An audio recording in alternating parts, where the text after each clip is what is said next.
ये important question आ सकता है, 2 नंबर में आ सकता है, 4 में आ सकता है, 5 में, आजकल 5 का हो गया।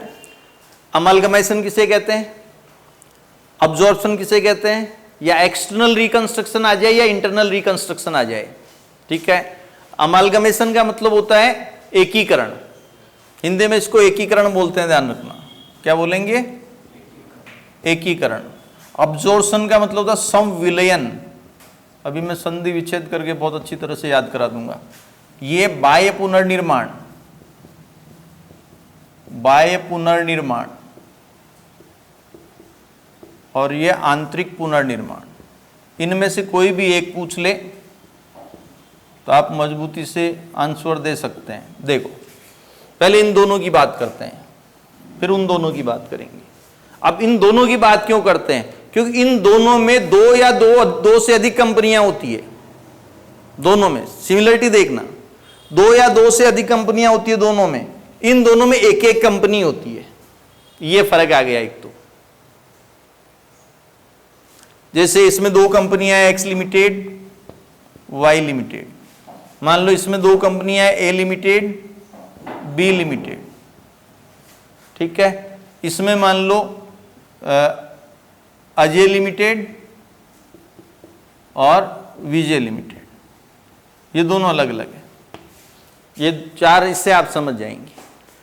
इसमें मैं क्या करूंगा, अगर मैं एक्स लिमिटेड को डिसॉल्व कर देता हूं, वाई लिमिटेड को डिसॉल्व कर देता हूं, 2 या 2 से अधिक कंपनियों को डिसॉल्व करके, समापन करके, उनकी जगह एक नई कंपनी का अगर जन्म होता है, 2 या 2 से अधिक कंपनियों को डिसॉल्व करके, समापन करके, उनकी जगह अगर एक नई कंपनी बनाते हैं आप, तो वो कहलाता है अमलगमेशन।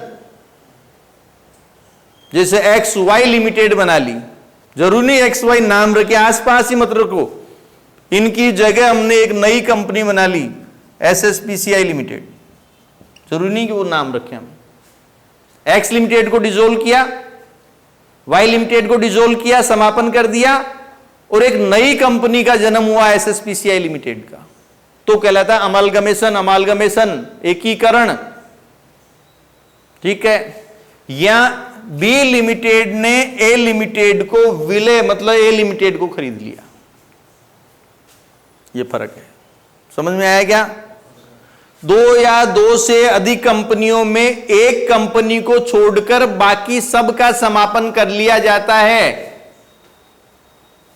एक कंपनी को छोड़कर बाकी सब का समापन कर लिया जाता है, और जो कंपनी जिंदा रहती है वो उन कंपनियों को खरीद लेती है, तो कहलाता है संविलय। विलय, संविलयन, मतलब एक कंपनी ने बाकी सबको अब्सॉर्ब कर लिया, पचा लिया।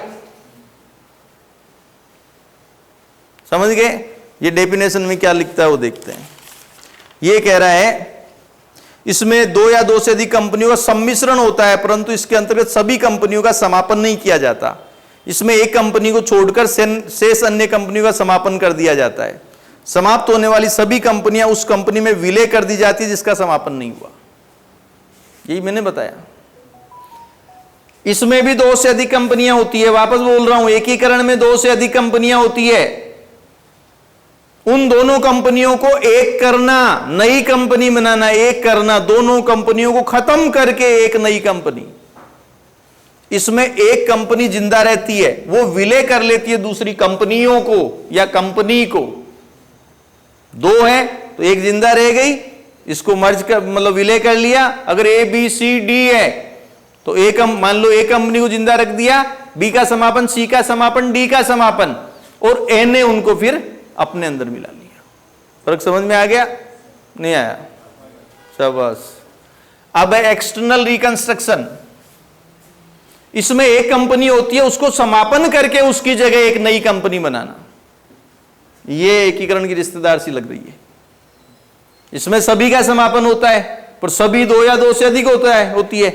इसमें भी सभी का समापन होता है, ये अलग बात है। इसमें सभी एक ही होती है, और ये इसका रिश्तेदार। समझ गए? नहीं समझाना? नहीं समझाना, मना कर दे तो।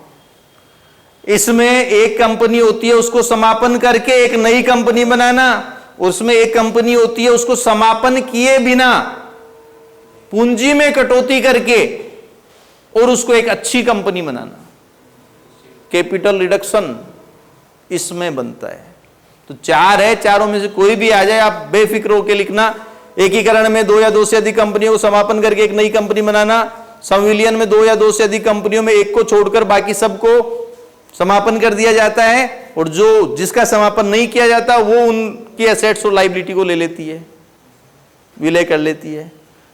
तीसरा और चौथा बाह्य पुनर्निर्माण, एक कंपनी समापन करके नई कंपनी।